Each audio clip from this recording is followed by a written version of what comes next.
السلام علیکم عزیز طلباء، آج ہم 8ویں جماعت یعنی کلاس 8 کا سبق نمبر 6 پڑھیں گے، جس کا عنوان ہے خون کا بدلہ۔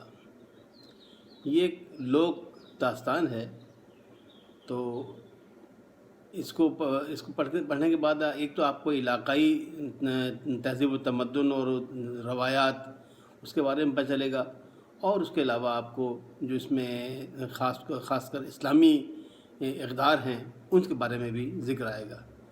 تو چلے ہم اسکرین کی جانب چلتے ہیں اور اپنا سبق شروع کرتے ہیں۔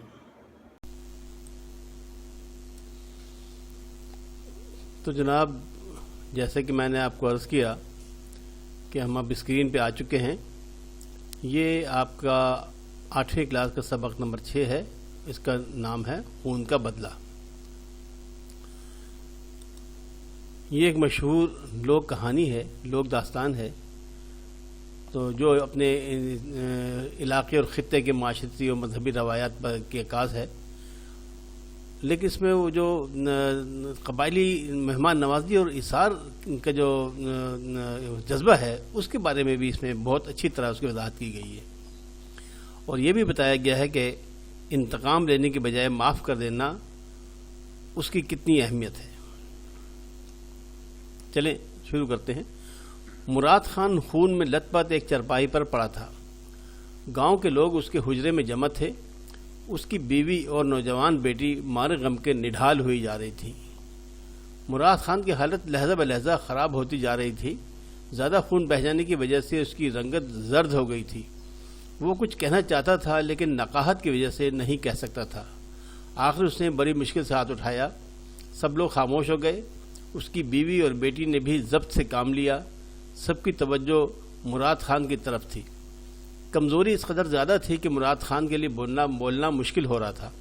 وہ بڑی آہستگی سے کہہ رہا تھا، دشمن تو اپنا کام کر گیا، میرا آخری وقت آن پہنچا ہے۔ اس کی بیوی اور بیٹی دھاڑے مار کر رونے لگی۔ مراد خان نے انہیں اشارے سے خاموش کرایا۔ اس نے کہا، میں دنیا سے ایک حسرت لیے جا رہا ہوں۔ کاش میرا بھی کوئی بیٹا ہوتا جو میرے خون کا بدلہ لیتا تو میرے کو سکون ملتا، لیکن افسوس، اس کی آنکھوں سے آنسو بہنے لگے۔ مراد خان کی بیٹی اسپن گل یہ سن کر اپنے باپ کے پاؤں سے دیوانہ وار لپٹ گئی اور کہنے لگی، بابا تم غم نہ کرو، میں وعدہ کرتی ہوں کہ جب تک تمہارے خون کا بدلہ نہ لے لوں مجھ پر چین کی نیند حرام رہے گی۔ یہ بات سن کر سب نے اس کی ہمت کی تعریف کی اور مراد خان بھی سکون سے مر گیا۔ دن گزرتے گئے مگر اسپن گل اپنے وعدے کو نہ بھولی۔ وہ اپنے باپ کے خون کا بدلہ لینا چاہتی تھی، لیکن کوشش کے باوجود اپنے باپ کے قاتل کا پتہ نہ چلا سکی۔ اسے صرف اتنا ہی معلوم تھا کہ اس کے باپ پر کوئی شخص گولی چلا کر پہاڑوں میں غائب ہو گیا اور لوگ اس کے باپ کو زخمی حالت میں وہاں سے اٹھا لائے۔ کسی شخص کو قاتل کے بارے میں کچھ بھی علم نہ تھا۔ اسپن گل انتقام کی آگ میں جل رہی تھی، لیکن قاتل کا پتہ نہیں چل رہا تھا۔ وقت گزرنے کے ساتھ اس کے جذبات میں کمی کی بجائے شدت پیدا ہوتی گئی۔ لوگ اسے سمجھاتے تھے کہ تم نوجوان ہو، خوبصورت ہو، کیوں اپنی زندگی تباہ کر رہی ہو، اپنے آپ پر رحم کھاؤ، مگر اسپن گل پر ان باتوں کا کوئی اثر نہیں ہوتا تھا۔ بدلے کے خیال میں وہ سب کچھ بھول چکی تھی، حتیٰ کہ وہ اپنی پیاری ماں کی خدمت سے بھی غافل ہو گئی تھی۔ ایک رات اسپن گل نے اپنے باپ کو خواب میں دیکھا کہ وہ کہہ رہا ہے، میری بیٹی، میری روح تجھ سے بہت خوش ہے۔ اب مجھے کوئی ملال نہیں کہ میرے کوئی بیٹا نہیں ہے۔ تو نے بیٹوں سے بڑھ کر میرے قاتل کی تلاش کی ہے، لیکن اب تو اس خیال کو اپنے دل سے نکال دے اور اپنی بوڑھی ماں کی خدمت کر۔ اس خواب سے اسپن گل جاگ اٹھی اور اسے کانوں میں بڑی دیر تک اپنے باپ کی آواز گونجتی رہی۔ اتنے میں دروازے پر دستک ہوئی۔ تھوڑی دیر کے بعد پھر کسی نے دروازہ کھٹکھٹایا۔ اب ماں بھی جاگ پڑی تھی۔ ماں بیٹی دونوں نے اٹھ کر دروازہ کھولا۔ دروازہ کھلتے ہی ایک زخمی نوجوان دھڑام سے اندر آ گرا اور گرتے ہی بے ہوش ہو گیا۔ وہ کچھ دیر تو اسے دیکھتی رہیں، پھر ماں نے اس کے منہ پر پانی کے چھینٹے مارے۔ دونوں نے اسے ایک پلنگ پر لٹایا۔ اسپن گل نے جلدی سے پانی گرم کر کے اس کے زخم دھوئے۔ کچھ دیر بعد اسے ہوش آ گیا۔ اس کی ماں نے نوجوان کو گرم گرم دودھ پلایا اور اسے وہ دن یاد آ گیا جب مراد خان کو اسی طرح زخمی حالت میں لایا گیا تھا۔ اس نے نوجوان کو بتایا کہ آج سے 2 سال پہلے میرے شوہر کے بھی کسی بدبخت نے گولی مار دی تھی، لیکن اس کا زخم مہلک تھا، اس لیے وہ مر گیا۔ تم نوجوان ہو، زخم بھی گہرا نہیں ہے، بس ذرا سی کمزوری ہے، وہ رفع ہو جائے گی۔ نوجوان نے پوچھا تمہارے شوہر کا نام کیا تھا؟ اس نے کہا مراد خان۔ یہ سن کر نوجوان سکتے میں آ گیا، اسے یوں محسوس ہوا کہ کسی نے اس کے سر پر کاری ضرب لگائی ہے۔ اس نے آنکھیں بند کر لی۔ مراد خان کی بیوی نے پوچھا خیر تو ہے؟ اس نے کہا کوئی بات نہیں، درد کی وجہ سے کروٹ بدلنا چاہتا ہوں۔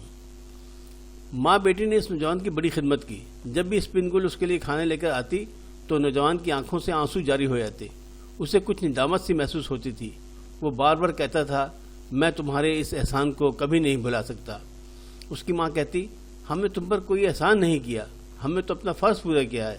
تم نے ہمارے گھر میں پناہ لی ہے، اگر تم صحتیاب ہو کر جاؤ تو یہ ہمارے لیے بڑے فخر کی بات ہوگی۔ اسپن گل نے کہا میرے باپ کی روح کس قدر خوش ہوگی کہ ہم نے ایک زخمی کو پناہ دی اور اس کی خدمت کی۔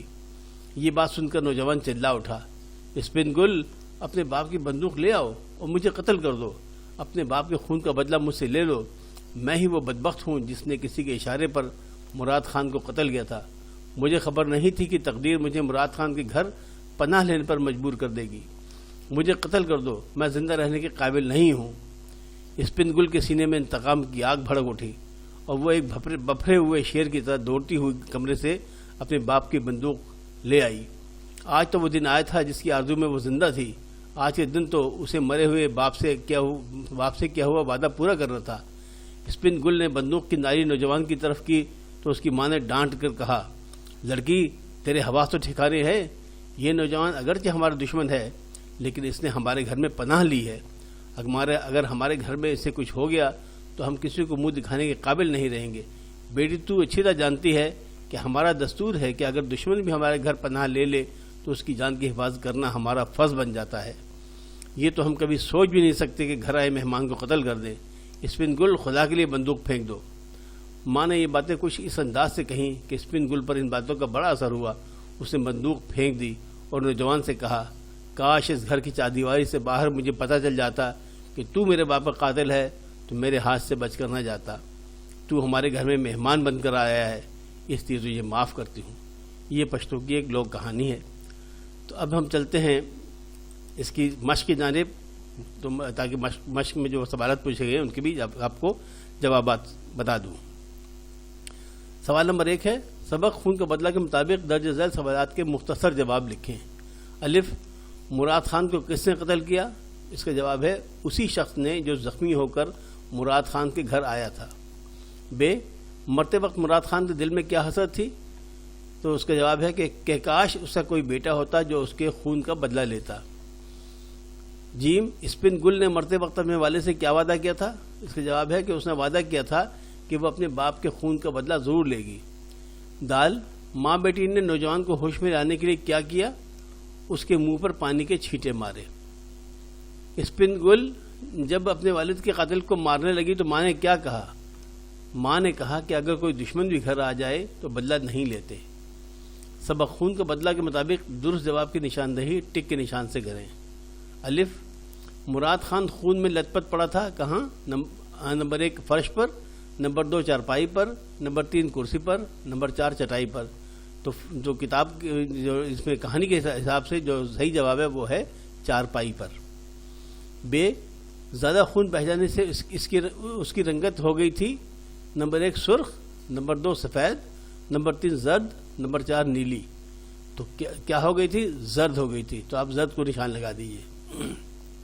جیم وقت گزرنے کے ساتھ ساتھ اسپن گل کے جذبات میں نمبر 1 ٹھہراؤ آتا گیا، نمبر 2 بے چینی آتی گئی، نمبر 3 کمی آتی گئی، یہ نمبر 4 شدت آتی گئی۔ تو صحیح جواب ہے شدت آتی گئی۔ تو شدت آتی گئی کو آپ ٹک کا نشان لگا لیجیے۔ دال وہ دوڑتی ہوئی کمرے سے بندوق لے آئی۔ نمبر 1 بفرے ہوئے شیر کی طرح، ایک بفرے ہوئے شیر کی طرح، ایک بفرے ہوئے چیتے کی طرح، نمبر 2 ایک بفرے ہوئے شیر کی طرح، نمبر 3 ایک بفرے ہوئے شخص کی طرح، یا نمبر 4 ایک بفرے ہوئے ہاتھی کی طرح۔ تو صحیح جواب کیا ہے؟ ایک بفرے ہوئے شیر کی طرح۔ سوال نمبر ہے اسپن گل نے گرم پانی سے نوجوان کے کیا کیا؟ نمبر 1 زخم دھوئے، نمبر 2 ہاتھ دھوئے، نمبر 3 پاؤں دھوئے، یا نمبر 4 بال دھوئے۔ تو صحیح جواب ہے زخم دھوئے۔ واو سوال نمبر واو ہے، نوجوان نے اسپن گل کی والدہ سے نام پوچھا، کس کا؟ نمبر 1 اس کے باپ کا، نمبر 2 اس کے بھائی کا، نمبر 3 اس کے خاوند کا، نمبر 4 اس کے بیٹے کا. تو صحیح جواب کیا ہے؟ اس کے خاوند کا. سوال نمبر 3 ہے، درج ذیل الفاظ کے متضاد الفاظ لکھیں. متضاد یعنی اس کی ضد. الفاظ کون سے ہیں؟ غافل، بدبخت، کمی، رحم، ندامت. تو غافل کا جو متضاد ہے، غافل کا متضاد ہے ہوشیار. غافل جس کو جو غفلت میں ہو، اور ہوشیار جو ہوشیار ہو، سمجھدار ہو. دوسرا ہے بدبخت. بدبخت کا جو متضاد لفظ ہے وہ ہے خوشبخت. تیسرا لفظ ہے کمی. کمی کا جو متضاد ہے وہ ہے اضافی. ٹھیک ہے، کمی بیشی بھی کہتے ہیں، کمی بیشی، بیشی کہتے ہیں اضافے کو، لیکن صحیح اچھا لفظ ہے وہ ہے اضافی. رحم، رحم کا جو متضاد ہے وہ کیا ہے؟ ظلم. ندامت، ندامت کا جو متضاد ہے وہ ہے خوشی. سوال نمبر 4، سبق خون کے بدلہ کے مطابق درست اور غلط کی نشاندہی ٹک کے نشان سے کریں. نمبر 1، گاؤں کے لوگ مراد خان کے صحن میں جمع تھے. درست ہے یہ غلط؟ یہ غلط ہے. مراد خان کے صحن میں جمع نہیں تھے، مراد خان کے کمرے میں جمع تھے. ب، اسپن گل نے کہا کہ جب تک والد کے خون کا بدلہ نہ لوں مجھ پر نیند حرام رہے گی. بالکل صحیح ہے، اس نے یہی کہا تھا، لہذا آپ درست کو نشان لگا لیجئے. جیم ہے، مراد خان نے کہا وہ دنیا سے ایک خوشی لے جا رہا ہے. یہ غلط ہے. اس نے کہا تھا میں دنیا سے ایک غم لیے جا رہا ہوں، ایک حسرت لیے جا رہا ہوں، لہذا یہ غلط ہے. تو غلط نشان لگا دیجیے. اگلا سوال ہے کہ اسپن گل نفرت کی آگ میں جل رہی تھی.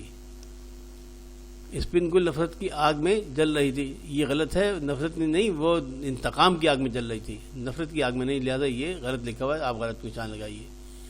ہے اسپن گل نے کہا میری باپ کی روح کس قدر خوشی ہوگی کہ ہم نے ایک زخمی کو پناہ دی اور اس کی خدمت کی. یہ بالکل درست ہے، اس نے ایسے ہی کہا تھا، لہذا آپ درست کو جواب درست پہ نشان لگا لیجیے. سوال نمبر 5، درج ذیل میں سے مذکر اور مؤنث الفاظ کو الگ الگ کریں. رنگت، خون، مشکل، غم، وقت، روح. تو مذکر کون کون سے ہیں؟ مذکر الفاظ ہیں خون، غم اور وقت. خون، غم اور وقت، یہ ہے مذکر. اور مؤنث کون سے ہیں؟ رنگت، مشکل اور روح، یہ مؤنث الفاظ ہیں. سوال نمبر 6، درج ذیل الفاظ کی جمع لکھیں. حالت، مقصد، شخص، علم، روح، احسان.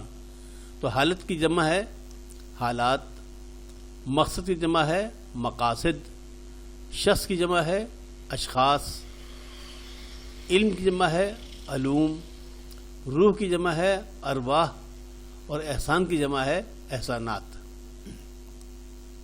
اگلا سوال ہے سوال نمبر 7، سبق خون کا بدلہ کے مطابق کالم الف میں دیے گئے الفاظ کو کالم ب کے متعلقہ الفاظ سے ملائیں. تو یہ میں نے سب ملا دی ہیں، آپ دیکھ لیجئے. آپ اس کو اسکرین شاٹ لے کر اور پھر اس کو اپنے ذہن نشین بھی کر لیجئے گا اور کاپی بھی اتار لیجئے. سوال نمبر 8، سبق خون کا بدلہ کا خلاصہ تحریر کریں. یہ خلاصہ میں آپ کو بعد میں، یعنی آپ خود بھی تحریر کر سکتے ہیں. اس کا خلاصہ یہی ہے کہ اگر کوئی دشمن بھی آپ کے گھر آ جائے تو اس کی خدمت کرنا آپ کا فرض ہے. اور دشمن کو گھر آئے دشمن کو ہلاک نہیں کیا جا سکتا، اس کو قتل نہیں کیا جا سکتا، خون کا بدلہ نہیں لیا جا سکتا، بلکہ معاف کرنا زیادہ بہتر ہے. یہ اس کا خلاصہ یہی ہے. درج ذیل جملوں کو روزمرہ کے مطابق درست کر کے لکھیں. الف ہے، صوفے کے اوپر کتابیں پڑھی ہیں. یہ غلط ہے. اس صحیح جملہ جو ہے روزمرہ کے مطابق وہ ہے صوفے پر کتابیں پڑھی ہیں. ب ہے، عبداللہ کی کھیل شاندار ہے. غلط ہے، عبداللہ کا کھیل شاندار ہے. جیم ہے، لاہور اور ملتان کے درمیان کتنے میلوں کا فاصلہ ہے. اس طرح یہ روزمرہ کے مطابق نہیں ہے. صحیح لفظ ہوگا، صحیح جملہ ہے لاہور اور ملتان کے درمیان کتنے میل کا فاصلہ ہے. دال ہے، 4 مہینوں کے بعد آج تمہاری شکل دیکھی ہے. تو اس کا جو صحیح جملہ ہوگا وہ ہوگا 4 ماہ بعد، 4 مہینوں نہیں، 4 ماہ بعد آج تمہاری شکل دیکھی ہے. ہے، عمران نے نئی ٹوپی اوڑھ رکھی ہے. یہ غلط ہے. اس کا صحیح جملہ کیسے ہوگا؟ عمران نے نئی ٹوپی پہن رکھی ہے. پھر ہے واو، بارش برس رہی ہے. یہ غلط ہے، بارش ہو رہی ہے. بادل برس رہے ہوتے ہیں، بادل کو کہتے ہیں بادل برس رہے، لیکن بارش جب ہو رہی ہے تو بارش کو کہتے ہیں بارش ہو رہی ہے۔ اگلا ہے وہ انگریزی کو جانتے ہیں، یہ غلط ہے، صحیح جملہ ہوگا وہ انگریزی جانتے ہیں۔ سوال نمبر 9، سبق خون کا بدلہ کے مطابق مناسب لفظ کی مدد سے خالی جگہ پر کریں۔ کیا ہے؟ الف، مراد خان کی حالت ڈیش خراب ہوتی جا رہی تھی، تو اس میں جو صحیح لفظ ہے وہ کیا آئے گا؟ لہجہ و لہجہ۔ مراد خان کی حالت لہجہ و لہجہ خراب ہوتی جا رہی تھی۔ بے، وہ کچھ کہنا چاہتا تھا لیکن ڈیش کی وجہ سے نہیں کہہ سکتا تھا، یہاں کیا آئے گا؟ نقاہت کی وجہ سے نہیں کہہ سکتا تھا۔ جی میں، اسپن گل نے کہا تو ہمارے گھر میں ڈیش بن کر آیا ہے اس لیے معاف کرتی ہوں۔ کیا بن کے آیا ہے؟ مہمان بن کر آیا ہے۔ دال ہے، اگر دشمن بھی ہمارے گھر میں پناہ لے تو اس کی جان کی حفاظت کرنا ہمارا ڈیش بن جاتا ہے۔ کیا بن جاتا ہے؟ فرض بن جاتا ہے۔ اگلا ہے، اسپن گل کے ڈیش میں انتقام کی آگ بھڑک اٹھی، اسپن گل کے سینے میں انتقام کی آگ بھڑک اٹھی۔ اچھا، اب درخواست کے بارے میں انہوں نے لکھا ہے کہ درخواست عرضی یہ کیا چیز ہوتی ہے؟ درخواست عرضی ایسی تحریر کو کہتے ہیں جس میں کسی چیز کو حاصل کرنے یا کسی کام کے کرنے کی استدعا یا گزارش کی جاتی ہے۔ درخواست کے اہم اجزاء مندرجہ ذیل ہیں: سرنامہ، القاب، نفس مضمون اور خاتمہ۔ درخواست کا مضمون سادہ اور عام فہم ہونا چاہیے۔ چھوٹے چھوٹے جملوں میں درخواست لکھی جائے۔ اسکول چھوڑنے کے سرٹیفکیٹ کی ایک خوبصورت نمونے کے طور پر ملاحظہ ہو، اسکول چھوڑنے کی درخواست کی سرٹیفکیٹ کی درخواست نمونے کے طور پر ملاحظہ ہو۔ اب اس میں دیکھیں کیسے لکھا ہے، اس نے انہوں نے بخدمت جناب ہیڈ ماسٹر صاحب ڈویژنل پبلک اسکول ملتان، یہ تو ہو گیا ان کا عہدہ اور ان کا وہ جگہ جہاں پہ وہ ہیڈ ماسٹر ہیں۔ پھر نیچے لکھا جناب عالی، یہ آداب ہیں۔ القاب، اوپر تو سرنامہ ہو گیا نا یہ، اور سرنامہ بخدمت جناب ہیڈ ماسٹر صاحب ڈویژنل پبلک اسکول ملتان، یہ ہو گیا سرنامہ۔ القاب کیا ہیں؟ جناب عالی، جناب اعلیٰ، جناب عالی، یہ القاب ہوتے ہیں۔ اس کے بعد اس کا نفس مضمون ہے کہ مؤدبانہ گزارش ہے کہ میرے والد صاحب ایک سرکاری ملازم ہیں، ان کا تبادلہ ملتان سے لاہور ہو گیا ہے، ہمیں اسی ہفتے نئی جگہ پر منتقل ہونا ہے۔ نئے اسکول میں داخلے کے لیے سابقہ اسکول چھوڑنے کا سرٹیفکیٹ پیش کرنا لازم ہے۔ براہ کرم مجھے اسکول چھوڑنے کا سرٹیفکیٹ عطا فرمائیں تاکہ نئی جگہ پر اسکول میں داخلہ لے کر اپنی تعلیم کا سلسلہ جاری رکھ سکوں، آپ کی عین نوازش ہوگی۔ یہ ہو گیا نفس مضمون۔ خاتمہ کیسے ہوگا؟ اس کا ہوگا کہ آپ کا فرما بردار شاگرد سید محمد علی ترمذی، متعلم ہشتم سی، اور یہاں پہ سائڈ میں ڈیٹ لکھی جاتی ہے، جو بھی ڈیٹ ہو یہاں پر دائیں ہاتھ پہ نیچے پہلے ڈیٹ لکھی جاتی ہے، اس کے اپوزٹ یا اس کے مخالف صد میں آپ کا فرما بردار شاگرد سید محمد ترمذی۔ تو جناب اس طرح یہ آپ کا اچھا محاورے کے بارے میں آگے انہوں نے تھوڑی سی گفتگو کی ہے کہ محاورے کے لغوی معنی بات چیت اور گفتگو کے ہیں۔ اس کلمے یا کلام کو محاورہ کہتے ہیں جو اہل زبان کے اسلوب بیان کے مطابق ہو اور اپنے حقیقی معنی میں نہیں بلکہ مجازی معنی میں استعمال ہو۔ محاورہ ہمیشہ دو یا دو سے زیادہ الفاظ سے مل کر بنتا ہے۔ اس میں اکثر فعل اپنے اصلی معنی کے بجائے کوئی اور معنی دیتا ہے۔ مثلا نیند حرام ہونا، اب نیند ہوئے حرام چیز نہیں ہے، نیند تو حرام چیز نہیں ہے، لیکن نیند حرام ہونا اس لیے کہا جاتا ہے کہ اس کی نیند اچٹ جانا یا نیند اچانک کسی وجہ سے آنکھ کھل جانا، اسے کہتے ہیں، یا کوئی شور زیادہ ہو تو اس نیند ختم ہو جائے، تو اس لیے کہ اسے کہتے ہیں نیند حرام ہونا۔ حالانکہ نیند کوئی حرام چیز نہیں ہے، لیکن محاورہ حصہ بنتا ہے نیند حرام ہونا۔ انتقام کی آگ میں جلنا، انتقام کی کوئی آگ تو نہیں ہوتی جس میں انسان کو کوئی جل جائے، لیکن انتقام ظاہر ہے کہ غصہ ہے تو اس کی شدت کو ظاہر کرنے کے لیے کہا گیا انتقام کی آگ میں جلنا، تو یہ محاورہ بن جاتا ہے۔ غم کے مارے نڈھال ہونا، اب غم کو انسان تو نڈھال بھوک سے ہوتا ہے کہ بھوک پیٹ میں کچھ نہ ہو تو نڈھال، لیکن غم کے مارے نڈھال یعنی غم ایسی چیز ہے جو انسان کو بدحال کر دیتی ہے، تو ایسے یہ ایک محاورہ ہے۔ قسم کھانا، اب قسم کوئی کھانے والی چیز نہیں، کھانے کی چیز تو مطلب ہے کوئی ایسی چیز جو جیسے روٹی سالن ہے، کوئی ایسی چیز ہے وہ کھائی جائے، پھل وہ کھائی جاتے ہیں۔ قسم تو کوئی ایسی چیز نہیں ہے، کوئی سالڈ چیز نہیں ہے، لیکن قسم کھانا اس لیے کہا جاتا ہے کہ یہ محاورہ ہے۔ قسم کھانا یعنی اس نے مطلب قسم کھا کے کہتا ہے کہ یہ چیز میں دیکھی۔ تارے گننا، تارے بھی گننا کسی کی بس کی بات نہیں ہے، لیکن محاورہ ہے۔ تارے گننا یعنی اس کو اور کوئی کام نہ ہو اور یا اداسی ہو تو اداسی میں وہ اکیلا لیٹا ہوا تارے گنتا ہے۔ تو عزیز طلبہ، یہاں پر آپ کا یہ سبق ختم ہوتا ہے۔ اب اگلے سبق کے لیے انشاءاللہ حاضر ہوں گے، لیکن جانے سے پہلے پھر وہی بات کہ آپ لوگ اس چینل کو سبسکرائب کر لیجئے، بیل آئیکن کو دبا کر آل کو سلیکٹ کر لیجئے، تاکہ جو ہی کوئی نیا سبق لوڈ ہو وہ آپ تک فوراً اس کی اطلاع پہنچ جائے۔ اور میں پھر وہی کہوں گا کہ آپ اپنے دیگر ساتھیوں کو اس کے بارے میں ضرور بتائیے، تاکہ وہ لوگ بھی اس کو سبسکرائب کر کے اور اس سے زیادہ سے زیادہ فائدہ اٹھا سکیں۔ السلام علیکم ورحمۃ اللہ وبرکاتہ۔